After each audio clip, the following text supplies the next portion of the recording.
For this video, we're looking at 20 new games released on Mac from January to June 2021.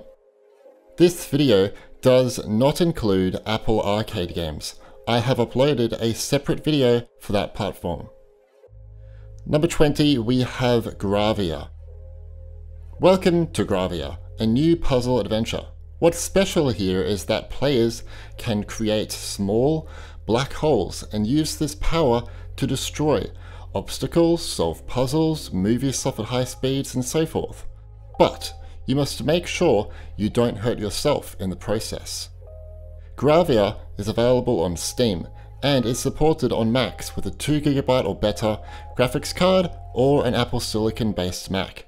There is a free demo on Steam if you want to try it out before you buy it. Number 19 is Cyber Shadow. Cyber Shadow is a great 2D action platformer where the world has been taken over by synthetic lifeforms. You play as a sole survivor known as Shadow. That's my dog's name, who sets out on a mission to take back the world from enormous war machines and your synthetically enhanced clan rivals. The ninja is super fun to control too.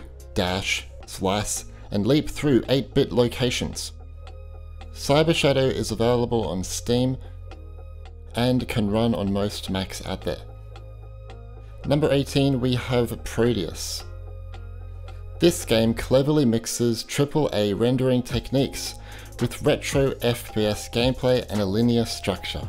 This creates a fresh take on the FPS genre while still staying true to what made classic shooters so popular. It also has lots of weapons to use, very violent action, and a badass soundtrack. Prodeus is available on Steam. It is supported on some Macs back to 2014 and Apple Silicon based Macs. Number 17 is Rain on Your Parade. If you like silly games from Untitled Goose Game or Donut County, you definitely need to check out this one. Rain on Your Parade follows a cardboard cloud ruining everyone's day by, well, raining on them. Use abilities from rain, obviously, thunder, lighting, tornadoes, explosive materials, and more. It deserves way more recognition, so give it a go. Rain on Your Parade is available on Steam and should be supported on most Macs back to 2012. Number 16, we have Deepest Sword. Deepest Sword is not like other 2D platformers. You can't jump. Instead, the movement is kind of similar to Getting Over It, but less punishing. The goal is to insert your sword into a dragon's heart, I think.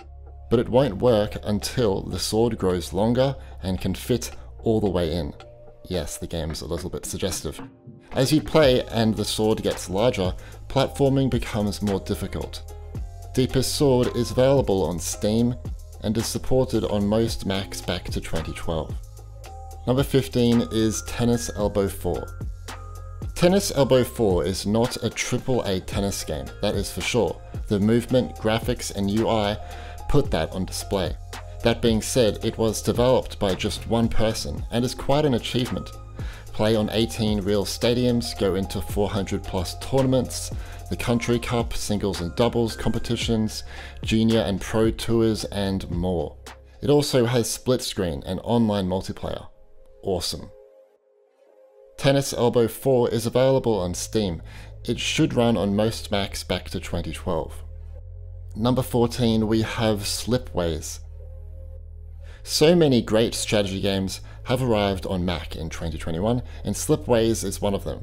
This one is a mix of puzzle and strategy.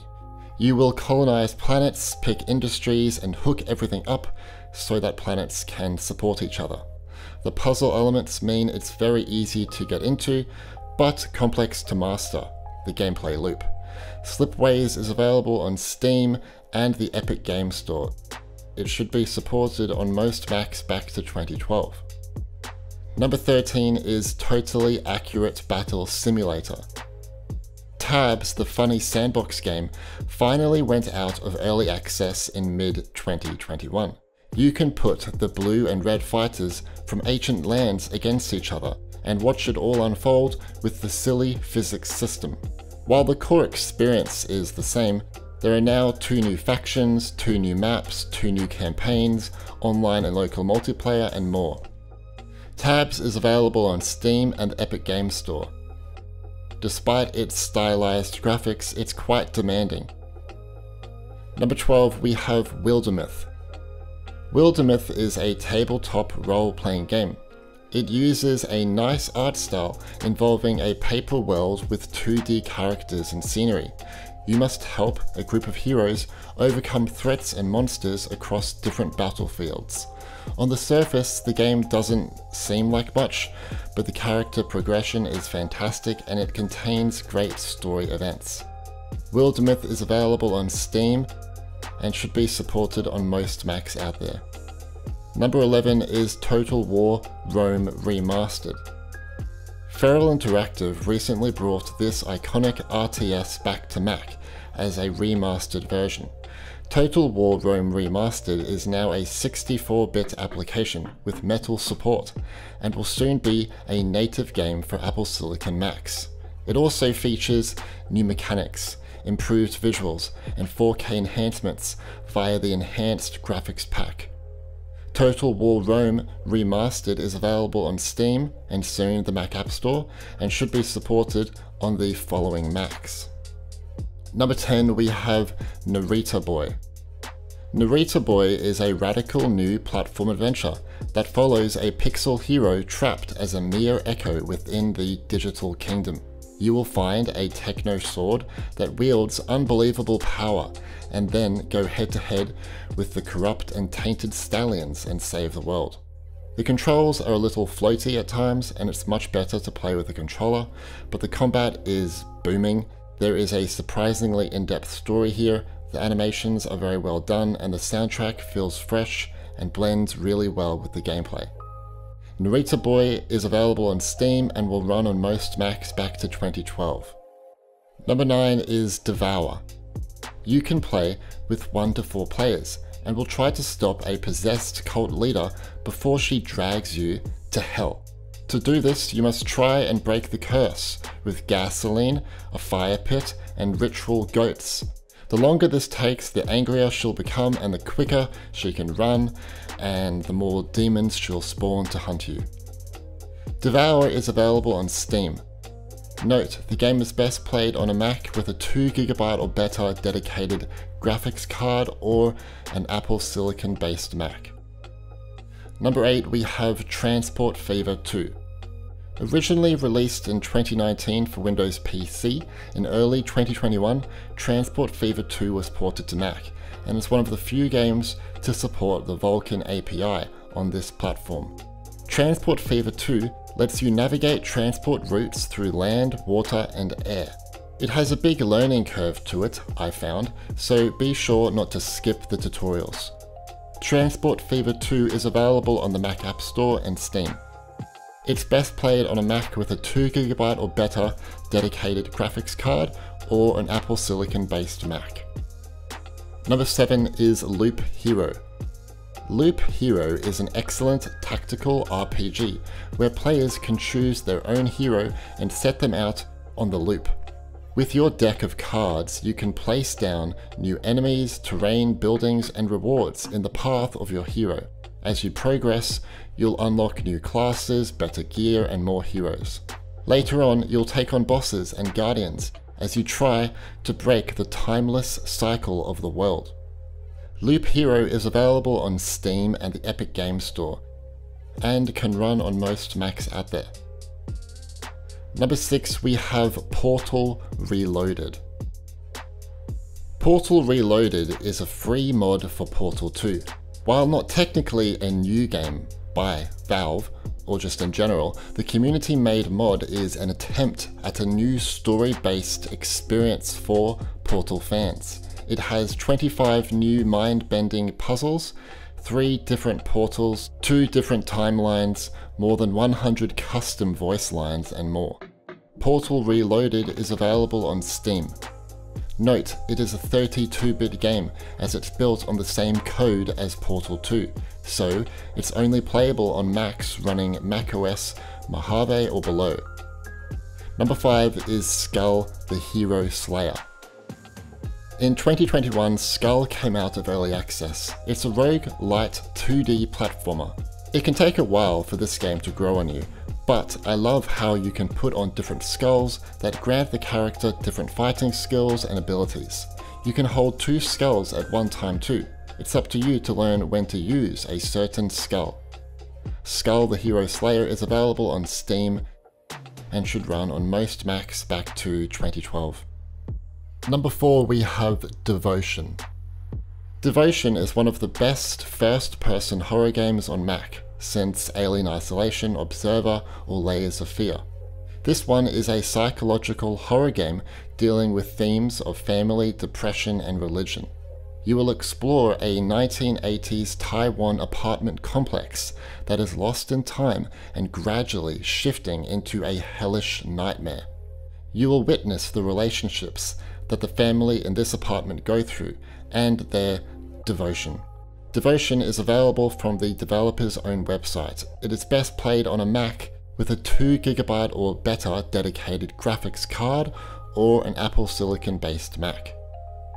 Number 3 is Griftlands. In April, card battler Griftlands was finally ported to Mac.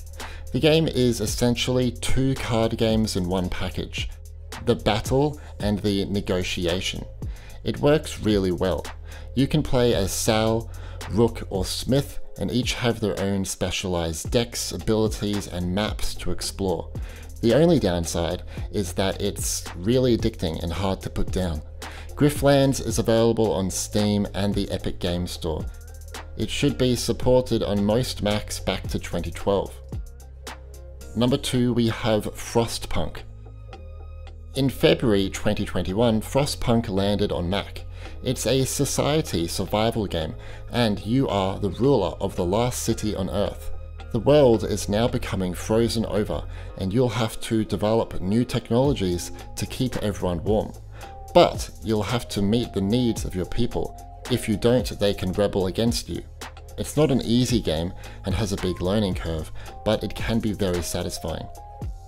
Frostpunk is available on the Mac App Store and Steam. It is supported on Macs with a 4GB or better dedicated graphics card or an Apple Silicon based Mac. Number 1, we have Metro Exodus. Exodus is one of the biggest games yet to show the full power of modern Mac GPUs. With AAA gameplay, open world settings, intense gun combat and customization, and impressive cutscenes, this is an exciting game to play on Mac. The game was also made in collaboration with 4A Games and the Apple Metal engineering team. Good to see Apple putting energy into demanding titles. Metro Exodus is available on the Mac App Store, Steam, and the Epic Games Store. It is supported on Macs with a 4GB or better dedicated graphics card or an Apple Silicon based Mac. Here are some bonus games. Subnautica Below Zero came out of early access in mid-2021, but it's still very poorly optimized for Mac, so I don't recommend you play it just yet. In Turnip Boy Commits Tax Evasion, you play as a turnip going out on a big quest to pay back his debt to Mayor Onion. What do you think of these new Mac games from the first half of 2021? Impressed or disappointed? I know a lot of you will be critical and comment that there is a lack of AAA games, too many 2D games, indie games, or just kiddie games, if you want to call it that. But I think it's important to note, Mac gaming has been quite far behind ever since the end of the PowerPC era, and now, more than ever, it's all up in the waters as we slowly transition to Apple Silicon. Instead of bashing Mac as a gaming platform, which gets us nowhere, make some noise showing that you care for this platform and ask more devs to bring their games to Mac. Otherwise, it will never get better. At the end of the day, if you're unhappy, just play on a different system. Anyway, rant over. Leave a like to show your support and subscribe and turn on notifications to stay up to date with everything Mac gaming related. My name's Stewie and thanks for watching.